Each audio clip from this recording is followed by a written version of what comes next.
এই ইমাম সাহেব আজকে 2 মাস নামাজ পড়াইছেন, কোরআন শরীফ উনি নিজে বানাইয়া কোরআন শরীফ পড়ছেন এবং ইমাম মুসল্লিদেরকে উনি ধোকা দিচ্ছেন। আজকে 2 মাস মুসল্লিদের নামাজ নষ্ট করছেন। সে হাফেজ দাবি করছে, আসলে সে হাফেজ না, কোরআন শরীফ চাইও করতে পারে না। তো এই লোকটা আমরা তার কাছ থেকে শুনি সে এখানে এই মসজিদে আইসা সে কি কি অন্যায় করছে এবং কোরআন শরীফ কিভাবে সে তাহরিফ করছে, তাগয়ির করছে, আমরা তার কাছ থেকে একটু শুনি। আপনি সত্য করে বলেন কি করছেন। হাতে না তখন চেষ্টা করতে হবে পারি না দেখে একটু অন্যদিকে চলে গেছে শয়তানের দোকান। আমি জানি আল্লাহর কাছে ভুল করছি আমি। আপনি কোরআন শরীফ পারেন না দেখে নিজে নিজে বানায় পড়ছেন।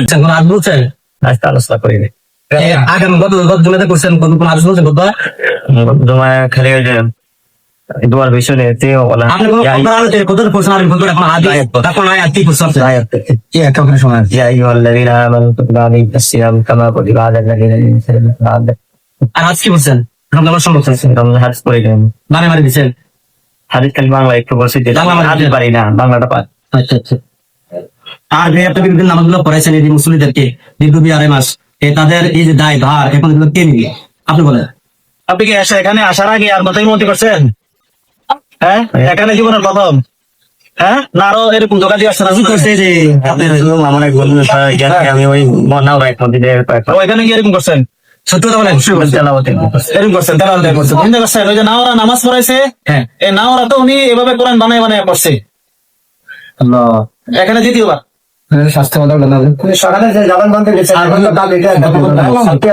দেখেন না, এটা বলে আমি বলতেছি। এখন আপনার শাস্তি কি হবে এটা বলেন। আমার অবস্থা তো বয়স আপনারা বলছেন তো এখন আপনি কি মনে করেন, আপনি কি করবেন?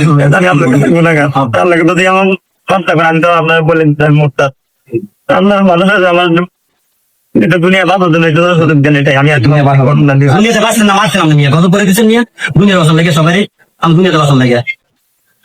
এখন আপনি যেগুলো করছেন যদি মনের ইচ্ছা করে থাকেন তো আল্লাহর কাছে আপনি মুরতাদ হয়ে গেছেন। আর যদি ইচ্ছা করে না করে থাকেন তাও আপনি গুনাহগার হচ্ছেন, মারাত্মক গুনাহগার। এর জন্য আপনি তওবা করতেছেন নি? আপনি অবশ্যই আল্লাহর কাছে তওবা করেন। আমরা শাস্তি দিতে পারবো না আপনার। আমি ইসলামী রাষ্ট্র হইলে তো আপনাকে আমি হত্যা করতাম, ইসলাম হত্যা করতো, ইসলামী রাষ্ট্র হত্যা করতো। কিন্তু এখন তো ইসলামী রাষ্ট্র নাই। তো আপনার জন্য সুযোগ হলো এতটুকু যে আপনি আল্লাহর কাছে কান্দাকাটি করবেন, চোখের পানি ফেলবেন, আল্লাহর কাছে কান্না করবেন। আর এই যে মানুষের নামাজ 2 মাসের নামাজ নষ্ট করছেন, প্রতিদিন 5 ওয়াক্ত এই মুসলিমের নামাজ কিন্তু আপনার পিছনে, এদের নামাজ শেষ হয়েছে, এরা কি করবো? এটা নামাজের কি হবে? এটা ড্রাইভার নিবে কি? এই নামাজের দাবার কে নিবে? কত ওয়াক্ত নামাজ শেষ হচ্ছে কাদের? আপনি আল্লাহর কাছে তওবা করেন, কান্না করেন, এই মুহূর্তে আল্লাহর কাছে কান্না করেন, তওবা করেন যে আমি অন্যায় করে ফেলছি, মুরতাদের শাস্তি তো মৃত্যুদণ্ড ছাড়া কিছু নাই। আল্লাহর কাছে আপনি তওবা করেন। আর আপনি পুরা এই দিকে দেন। আমি এই যে লোকটাকে আপনারা দেখছেন, যে উনি এর আগেও একটা মসজিদে নামাজ পড়াইছে এবং কোরআন বানায় পড়াইছে, ওদের নামাজও শেষ করে দিয়ে আসছে।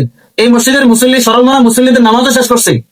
এবং এই লোক থেকে আপনারা সবাই সাবধান। এবং আপনারা যারা ভিডিও দেখতেছেন, বাংলাদেশ, বিশেষ করে বাংলাদেশের বড়ুয়া এলাকার, কুমিল্লা এলাকার কোথাও যাতে উনি কোনো মসজিদের চান্স না পায়, ইমামতি না করতে পারে, নামাজ না পড়তে পারে, উনি কোরআন শরীফ বানায় নামাজ পড়ায়।